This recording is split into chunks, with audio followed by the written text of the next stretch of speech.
Welcome to my channel. मैं हूं physiotherapist doctor Harendra Chaudhary और आज हम बात करने वाले हैं most common causes of low back pain. कमर दर्द के मुख्य क्या कारण होते हैं जिसकी वजह से हमें ये कमर दर्द पैदा होता है। हम इस वीडियो में जो मेन कॉमन कॉज है उन्हीं के बारे में बात करेंगे। जो रेयर कॉज होते हैं उनके बारे में इस वीडियो में बात नहीं करेंगे क्योंकि वीडियो बहुत लंबा हो जाएगा। तो जो सबसे पहले हम बात करते हैं कि आखिर ये दर्द होता कैसे है। देखिए, इसमें 5 से 6 स्ट्रक्चर होती है, उनका इन्वॉल्वमेंट होता है। उनमें से अगर एक भी स्ट्रक्चर हमारा जो इरिटेट होता है या कंप्रेस होता है तो हमें कमर में दर्द पैदा कर सकती है। तो ये 5 से 6 स्ट्रक्चर कौन कौन सी होती है? सबसे पहले हम देखें तो हमारी मसल्स, लिगामेंट, टेंडन और जो हमारी खुद वर्टिब्रल जो जॉइंट होते हैं वो, और जो डिस्क और नर्व। इनमें से एक भी अगर यहाँ पे कोई भी चीज़ अगर ये कंप्रेस हो जाती है इस एरिया में तो हमें ये दर्द पैदा करती है। तो सबसे पहले हम ये देखते हैं कि आखिर ये स्ट्रक्चर का इन्वॉल्वमेंट होता कैसे है। जैसे देखिए, ये हमारी दोनों इलियम बोन होती है, ये हमारा सेक्रम है, और ये हमारी L5, L4, L3, L2, L1 ये हमारी वर्टिब्रा होती है, जो हमारी मेनली इस एरिया को हम लो बैक में इन्वॉल्व करते हैं। और ये जो आपको येलो कलर की दिख रही है ये हमारी नर्व होती है, और ये जो व्हाइट कलर का पोर्शन दिख रहा है ये डिस्क होती है। अगर इनमें से एक भी चीज़ कंप्रेस हो जाए तो हमें ये कमर में दर्द पैदा कर देती है। और ये कंप्रेस होने का सबसे बड़ा जो रीजन होता है हमारे इस एरिया के अलाइनमेंट का बिगड़ना। अलाइनमेंट कैसे बिगड़ेगा? जब आपकी मसल्स सराउंडिंग जो आसपास की मांसपेशियां होती है अगर वो इम्बैलेंस हो जाती है, और इम्बैलेंस होने की वजह से क्या होगा, जो हमारा लोअर बैक एरिया स्पेशली इसमें एबनॉर्मल जो है कंप्रेशन क्रिएट होगा, एबनॉर्मल प्रेशर क्रिएट होगा, और उसकी वजह से ये जो यहाँ का जो स्ट्रक्चर इनमें से कोई ना कोई चीज़ कंप्रेस होगी तो हमें दर्द पैदा करेगी, क्योंकि वो इरिटेट होगी और इरिटेशन होने से वहाँ पे इन्फ्लामेशन क्रिएट होगा।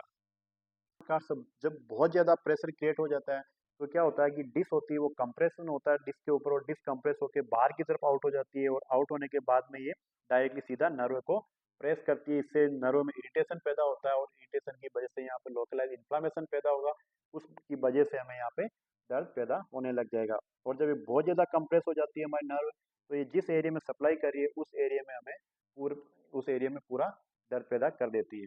अगर मान ली कि L4 L5 लेवल पे आपका डिसकम्प्रेशन हुआ है तो वो क्या करेगी, हमें जो L4 L5 एरिया का जो सप्लाई एरिया उसमें हमें दर्द पैदा करेगी, और L5 S1 में अगर होगी तो वो L5 S1 वाले पे दर्द पैदा करेगी। जैसे पूरे टांग में जो हमें दर्द आता है साइटिका का, वो इसी प्रकार नर्व कंप्रेशन होने की वजह से आता है। तो अगर ये मान लो जब बहुत ज़्यादा कंप्रेशन बढ़ जाता है तो ये क्या होती है कि दोनों तरफ की नसों को जो ये हमारी नर्व निकल रही है इनको प्रेस कर देती है, और हमें दोनों पैरों में झंझनाहट और सूनापन आने लग जाता है। तो इस प्रकार ये था मेन कारण इसका दर्द होने का। अब अगर हम जैसे थोड़ा सा रेयर केस जैसे कोज होते हैं उसके बारे में बात करें, जो रेयर कोजेज होते हैं, तो सर अगर आपकी एज मान लो 40 और 60 के बीच में है, और स्पेशली मेल पेशेंट होते हैं, तो उनमें अगर आपका कमर का दर्द कंटिन्यू लंबे टाइम से बना हुआ है और आप एक्सरसाइज भी कर रहे हैं फिर भी आपका दर्द नहीं खत्म हो रहा है, तो आपको हो सकता है कि कुछ प्रोस्टेट से रिलेटेड इश्यू हो सकता है। और स्पेशली अगर फीमेल पेशेंट है इस एज में तो उनको कुछ गायनोकोलॉजिकल इश्यू हो सकता है। तो इस कंडीशन में आपको मेडिकल डॉक्टर की हेल्प लेना बहुत ज़रूरी है, क्योंकि अदरवाइज आपकी कुछ प्रॉब्लम ज़्यादा बढ़ सकती है।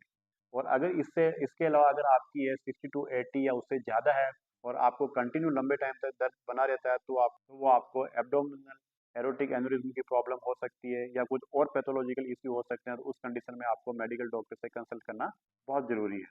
कहते हैं आखिर ये दर्द होता कितने टाइप का? देखिए, ये एक्यूट लो बैक पेन और क्रोनिक लो बैक पेन दो टाइप से होता है। एक्यूट लो बैक पेन वो होता है जब आपको सडनली कोई दर्द हुआ 1-2 दिन के अंदर या विद इन वीक के अंदर, और आपसे हालत ये हो रही है कि आपसे उठना बैठना चलना बिल्कुल भी नहीं हो पा रहा है, आप बेड से करवट भी नहीं ले पा रहे हैं, तो ये आपको एक्यूट लो बैक पेन हो सकता है। और इस कंडीशन में मैंने होता क्या है कि पेशेंट ये नहीं समझ पाता कि एग्जैक्ट उसको पेन हो कहाँ पे रहा है। आप लोकलाइज किसी पॉइंट को ऐसे नहीं पकड़ पाते कि दर्द कहाँ पे हो रहा है, वो एक पूरा फैला हुआ पेन होता है और बहुत ही इंटेंसली बहुत तीव्र पेन होता है। इस कंडीशन में हमें किसी भी प्रकार की जो ये स्टेबिलिटी स्ट्रेंथनिंग और स्ट्रेचिंग एक्सरसाइज नहीं करनी है। इस कंडीशन में सिर्फ हमें जो बेड रेस्ट करना है और आइसिंग करनी है, और सिर्फ हल्की मोबिलाइज एक्सरसाइज हमें करनी है। और जब आपका पेन आफ्टर 1 वीक 15 डेज या पुराना हो जाता है, कई महीनों पुराना हो जाता है या सालों पुराना हो जाता है, तो उस कंडीशन में हमें स्टेबिलिटी स्ट्रेंथनिंग और स्ट्रेचिंग एक्सरसाइज करनी है। इस प्रकार से ये थे most common causes of low back pen. अगर आपको वीडियो पसंद आया तो लोगों तक और शेयर कीजिएगा, और अगर आप चैनल पर नए हैं तो प्लीज़ चैनल को सब्सक्राइब जरूर कर दीजिएगा, ताकि और भी आगे वीडियो आते रहे तो आपको मिल सके और घर बैठे आपकी हेल्प हो सके। अगर आपको इसमें से किसी भी प्रकार का दर्द हो, जैसे क्रोनिक बैक पेन हो या एक्यूट लो बैक पेन हो, तो उसके वीडियो मैंने दे रखे हैं अपने चैनल पे, वो जाके आप देख के अपनी प्रॉब्लम को सॉल्व कर सकते हैं। आपकी हेल्थ ही आपका फ्यूचर है। जब तक नया वीडियो आए तब तक आप एक्सरसाइज करते रहिएगा। Thank you. और डिश है वो